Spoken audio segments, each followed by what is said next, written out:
नमस्कार दोस्तों, मेरा नाम है विशाल और आप सबका स्वागत है स्टॉक बॉक्स के stock market business and financial updates में।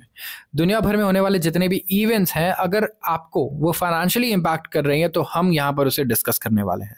तो अगर आपको पसंद है ऐसी चीज़ों के बारे में जानना, ऐसी चीज़ों का एनालिसिस देखना, इवेंट्स का, पॉलिसीज़ का, जो आपके इनकम को अफेक्ट कर रही है, आज बढ़ा रही है, घटा रही है, आपके सैलरी को बढ़ा रही है, घटा रही है, बिजनेस इनकम को या ग्रोथ को आपके हिंडर कर सकती है, तो ज़रूर इस चैनल को आप सब्सक्राइब कर लीजिए और वीडियो को भी लाइक कर दीजिए।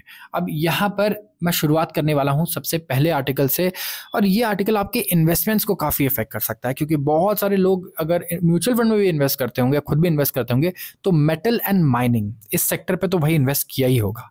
तो इंडिया का जो क्रिटिकल मिनरल ब्लॉक ऑक्शन है वो अब इसकी शुरुआत चल रही है। तो जो मिनिस्ट्री ऑफ माइंस है, लास्ट वीक इन्होंने एनल कर दिया ऑक्शन प्रोसेस को for 5 blocks under on going tranche of 5 critical mineral auction. इनका कहना है कि इन्वेस्टर का रिस्पॉन्स ही अच्छा नहीं आ रहा है, और ये चीज़ बिल्कुल भी सही नहीं है। अब मैं बता देता हूँ क्यों।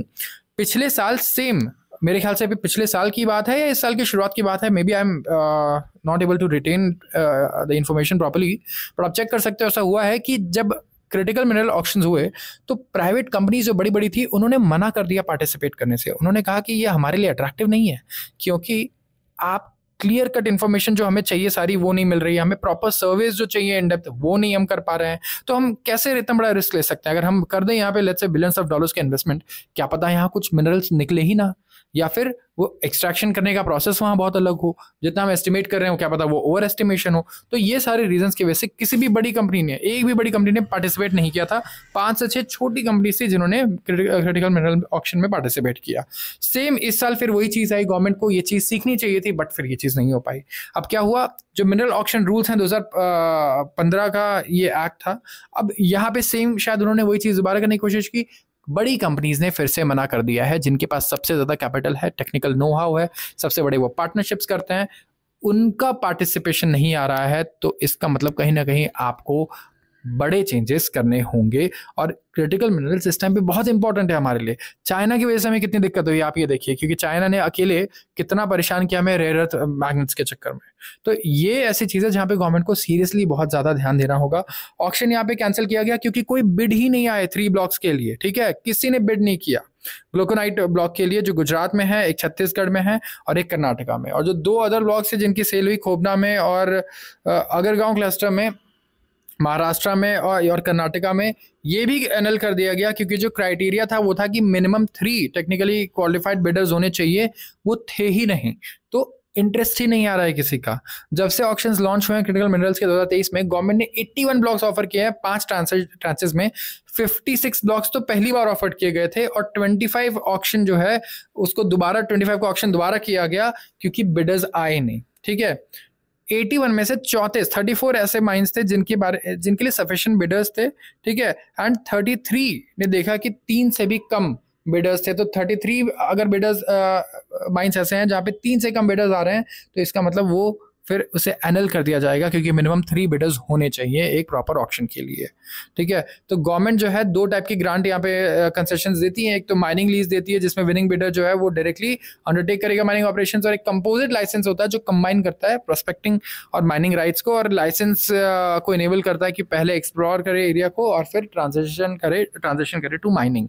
तो यहाँ पे प्रॉब्लम्स क्या आ रहे हैं इस आर्टिकल में लिखा नहीं है, लेकिन मैं बता दूं प्रॉब्लम सबसे पहले क्या आए थे कि इन्हें एक प्रॉपर सर्वे चाहिए उस एरिया का, और इंफॉर्मेशन चाहिए ताकि वो रियलिस्टिकली ये प्रोजेक्ट कर पाए कि यहाँ से वो कितना पैसा कमा सकते हैं, क्योंकि कंपनीज पैसा कमाने आई है, और माइनिंग में आप इन्वेस्टमेंट कर रहे हो तो वो पूरा इन्वेस्टमेंट भी डूब सकता है, ठीक है। एक माइन से अगर आप रिकवर नहीं कर पा रहे हो चीज़ें, या फिर आपने एस्टिमेट किया कि लेट्स से 5,000 करोड़ लगेंगे रिकवर करने में, इतने माइंस को 10 साल चलाने में, वो अगर ट्रिपल हो जा रहा है, डबल हो जा रहा है, तो ये एक बड़ी समस्या है। एंड कहने के जितने स्टेक होल्डर्स हैं, गवर्नमेंट को उनसे बात करनी होगी ये सारे एक्ट्स और रूल्स पास करने के लिए, क्रिटिकल मिनरल्स के लिए, तभी यहाँ पे हमारी बात बन पाएगी।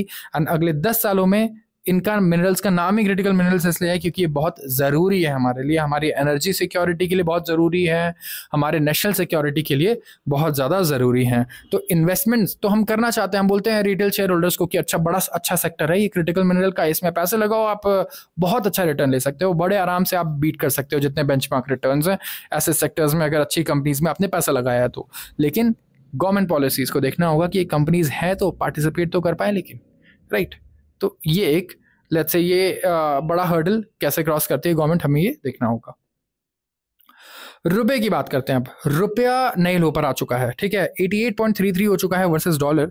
तो करेंसी हमारी डेप्रिशिएट हो रही है, जैसे मैंने पहले डिस्कस किया था लास्ट वीडियो में कि आईटी कंपनीज और जितनी भी कंपनीज जो बाहर एक्सपोर्ट करके पैसा कमा रही है अपनी चीज़ों को, उनको तो फायदा हो रहा है, लेकिन हमारे इंपोर्टर्स बड़ा परेशान हो गए यहाँ पे, क्योंकि जो भी चीज़ें हम इंपोर्ट कर रहे हैं कहीं ना कहीं हम सारा डॉलर में पे कर रहे हैं उसके लिए, और उनका खर्चा बड़ी तेजी से बढ़ता जा रहा है। इससे मैंने एक और चीज पॉइंट आउट की थी कि ऑयल वगैरह को लेकर के दिक्कत आ सकती है, क्योंकि ऑयल, पाम ऑयल जैसी चीजें हम काफी इंपोर्ट करते हैं बाहर से। अगर आप देखोगे दुनिया का सबसे बड़ा ऑयल इंपोर्टर इंडिया है, अगर आप खाने के तेल की बात करो तो, ठीक है। तो ये भी पे किस में होता है, डॉलर्स में होता है, तो कंपनीज को वहां भी प्रॉब्लम होगी, तो उसके दाम भी आगे शायद और हमें दिख सकते हैं प्रॉफिट मार्जिन में। क्यों? क्योंकि पाम ऑयल हम घर में नहीं खा रहे हैं, लेकिन ये जो जितनी एफएमसीजी कंपनीज प्रोडक्ट्स बना के दे रही है हमें खाने की, उसमें वो यूज हो रहा है, राइट। तो इनके प्रॉफिट मार्जिन पे जरूर फर्क पड़ सकता है अगर इस तरीके की चीजें होती हैं तो एक बड़ा रीजन तो सबसे पहले देखिए, लोग बोल रहे हैं कि टैरिफ्स, सबसे पहले तो हायर टैरिफ्स लग रहे हैं इंडियन गुड्स पे, ये एक बहुत बड़ा रीजन है। इसके अलावा अगर आप देखोगे तो कहीं ना कहीं जो शेयर मार्केट से लगातार पैसा निकाल के लेकर जा रहे हैं फॉरेन इन्वेस्टर्स, ये एक प्रॉब्लम है। तो लगातार आप देखोगे एक महीने भर से भी ज्यादा हो गया है, फॉरेन इन्वेस्टर्स इंडियन मार्केट से सिर्फ सेलिंग ही कर रहे हैं, बस कोई बाइंग नहीं आ रही है। और यहाँ पे कहीं ना कहीं ये एक बड़ा प्रॉब्लम है, जब तक ये रिवर्सल नहीं आता रुपया उस दिन तब तक हमें स्ट्रांग होता हुआ नहीं नजर आएगा। रुपया वीक हुआ है अगेंस्ट मेजर ग्लोबल करेंसीज, ठीक है, और वर्स्ट परफॉर्मिंग करेंसी है अमंग एमर्जिंग मार्केट्स, जितने भी डेवलपिंग इकोनॉमीज हैं उसमें सबसे वर्स्ट परफॉर्मिंग करेंसी क्या है, रुपी। फॉरेन पोर्टफोलियो इन्वेस्टर्स हमने देखा लगातार ये बेच रहे हैं। कंसर्न्स आ गए इंडिया के ट्रेड डिफिसिट को लेकर भी। ट्रेड डिफिसिट क्या होता है, जहां पे आप एक्सपोर्ट कम करते हो और इंपोर्ट ज्यादा करते हो, तो प्रॉब्लम क्या होती है, यहाँ पे आपकी करेंसी भी वीक होती है, क्योंकि आपको पेमेंट ज्यादा करना है और आ कम रहा है आपके पास। तो ये एक बड़ा इशू है जो सॉल्व होगा टैरिफ के बाद, ये टैरिफ प्रॉब्लम के बाद, क्योंकि इंडिया का डेफिसिट कहीं ना कहीं बढ़ेगा अगर यूएस में जो हम लोग एक्सपोर्ट करते थे चीजें अचानक से वो कम हो जाए। तो रीसेंट जो इम्पोज टैरिफ है यूएस टैरिफ इंडियन प्रोडक्ट्स पे, वो सेंटिमेंट पे वे कर रहा है, और यहाँ पे कंसर्न्स काफ़ी बड़े हुए हैं फिस्कल प्रेशर की वजह से, एक्सटर्नल बैलेंसेस की वजह से। तो गुड्स एंड सर्विसेज जो है रिफॉर्म्स हैं वो सबसे बड़ा ट्रिगर रहने वाला है रुपए के लिए, और जो परसिस्टेंट लगातार एफआईएस के जो आउटफ्लोज आ रहे हैं, जो सेलिंग आ रही है, वो एक डाउनवर्ड प्रेशर है जो कहीं ना कहीं रुपए को काफ़ी तंग कर रहा है। अगले आर्टिकल की बात करूंगा, India emerging GCC hub for life sciences firms, ENY का ये कहना है। तो इंडिया ग्लोबल कैपेबिलिटी सेंटर्स के लिए एक ग्लोबल हब बन गया है। लाइफ साइंसेस जो कंपनी होती हैं जितनी भी इंडिया में, वो ग्लोबल कैपेबिलिटी सेंटर्स ओपन कर रही हैं, और ये एक बहुत बड़ी अपॉर्चुनिटी है। देखिए हमने कई बार डिस्कस किया कि जो ग्लोबल कैपेबिलिटी सेंटर्स बन रहे हैं ना, इससे एक तो हमारे रियल एस्टेट फर्म्स बहुत अच्छा पैसा कमा सकते हैं, बहुत ही बढ़िया data centres, global capability centres ये जो बन रहे हैं, यहाँ अपॉर्चुनिटी ऐसा लगता है डेटा सेंटर्स तो यार ये तो टेक्नोलॉजी कंपनी यहाँ पैसा कमाएंगी, लेकिन नहीं, रियल एस्टेट फर्म्स भी बहुत अच्छा पैसा कमाएंगे इसमें, ठीक है। एक सेक्टर जब आता है काम करता है तो सिर्फ एक नहीं, बहुत सारे मल्टीपल सेक्टर्स पे उसके बेनिफिट्स हमें देखने को मिलते हैं। तो रिपोर्ट जनरेट किया गया है title reimagining life sciences global capability centres. उनका कहना है कि लाइफ साइंसेस जीसीसी है इंडिया में, वो हैंडल करते हैं 70% finance, 75% HR, 62% supply chain, 67% of IT functions अपने ग्लोबल लाइफ साइंसेस फर्म्स के लिए। और जो स्टडी है फर्दर अंडरस्कोर करती है इंडिया का एक्सपैंडिंग रोल फार्मास्यूटिकल रिसर्च में। तो इनोवेशन और end to end value creation, life sciences जितने मल्टीनेशनल है वो क्या कर रहे हैं, जितना नॉलेज इंटेंसिव काम है वो इंडिया में कर रहे हैं, ठीक है। यस, रिसर्च का काम, नॉलेज का काम भी इंडिया में कर रहे हैं ये लोग। तो कई बार लोगों को कहा जाता था कि जो लेस स्किल वाला काम है वो इंडिया को आउटसोर्स किया जाता है, बट ऐसा बिल्कुल भी नहीं है, ठीक है। बहुत ही हाई स्किल्ड काम है वो भी इंडिया को आउटसोर्स किया जाता है इस टाइम पे, एंड कहीं ना कहीं इंडिया एपिसेंटर बन रहा है in terms of life sciences innovation. जो इनका एनालिसिस है ये हाईलाइट करता है कि इंडिया रैपिडली इवॉल्व कर रहा है एक सपोर्ट बेस से to very center of innovation for global pharma and health care. And जो कोर फंक्शंस एंड पे अगर आप देखोगे तो जो 45% पेनिट्रेशन है ड्रग डिस्कवरी में, डेवलपमेंट में, और 60% जो है रेगुलेटरी अफेयर्स में, 54% है मेडिकल अफेयर्स में, एंड 50% है कमर्शियल ऑपरेशंस में। तो बहुत बड़ा यहाँ पे शिफ्ट देखने को मिल रहा है, एंड कहीं ना कहीं बहुत तेजी से ये ग्लोबल कैपेबिलिटी सेंटर्स इंडिया में ग्रो कर रहे हैं, जबकि already billions of dollars value यहाँ पे क्रिएट करते हैं। तो जो प्रीमियम वर्क होता है रिसर्च का वो भी इंडिया में आ रहा है, और जो एक बेसिक काम हम स्टार्टिंग से करते आते हैं, जो बेसिक आउटसोर्सिंग था, वो भी इंडिया में ही हमें देखने को मिल रहा था। बात करूंगा एक कंपनी से रिलेटेड, और यह है एल एन टी का जो सेमीकंडक्टर बिजनेस है वो चाइना मार्केट एंटर करना चाहता है। तो L and T semiconductor technologies, LTSCT, जो सेमीकंडक्टर आर्म है एल एन टी ग्रुप का, ये इवैल्यूएट कर रहा है एक आइडिया कि क्यों ना एंटर किया जाए Chinese market next financial years तक। और मार्केट यहाँ पे कह रहा है कि ना कि ये सिर्फ चिप्स बनाएंगे, ये बल्कि बेचेंगे भी चाइनीज कंपनीज को। और फॉर अ वाइल इनका कहना है कि हम सोच रहे थे कि हम चाइना जाएं, और प्लान ये हमारा कि हम स्टडी करें matter by the end of year और फिर डिसाइड करें। तो अगर पॉजिटिव आउटकम आता है तो हम स्टार्ट करेंगे next financial year and we will set up operations to sell there and set up supply chains. इनका यहाँ पे ये मानना है। तो अभी सिर्फ क्या होगा, यहाँ पे एक्सप्लोर किया जाएगा एंड उसके बाद डिसाइड किया जाएगा कि वो चाइनीज मार्केट्स को कैटर करना चाहेंगे अभी या नहीं करना चाहेंगे, क्योंकि चाइना एक बहुत बड़ा मार्केट है और इन्हें वॉल्यूम्स चाहिए सेमीकंडक्टर बिजनेस में।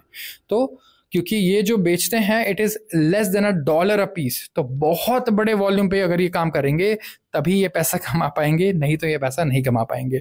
तो चाइना और यूएस जैसे मार्केट्स चाहिए आसपास अगर आप इतने बड़े इन्वेस्टमेंट करना चाहते हो और इस स्केल पे काम करना चाहते हो। तो डिस्कशन जो चल रहा है अभी चाइना पर, वो आ सकता है ऐसे वक्त पे जहाँ पे साइनो इंडियन रिलेशंस काफ़ी यहाँ पे बढ़िया चल रहे हैं thanks to US and Donald Trump. उनकी पॉलिसीज की वजह से ब्रिक्स नेशन काफ़ी क्लोज आ चुके हैं एक दूसरे के। तो इंडियन कंपनीज भी ऐसी हैं बहुत सारी जो चाइनीज मार्केट का फ़ायदा उठा करके अपना बिजनेस वहाँ पर लेकर जाना चाहती हैं।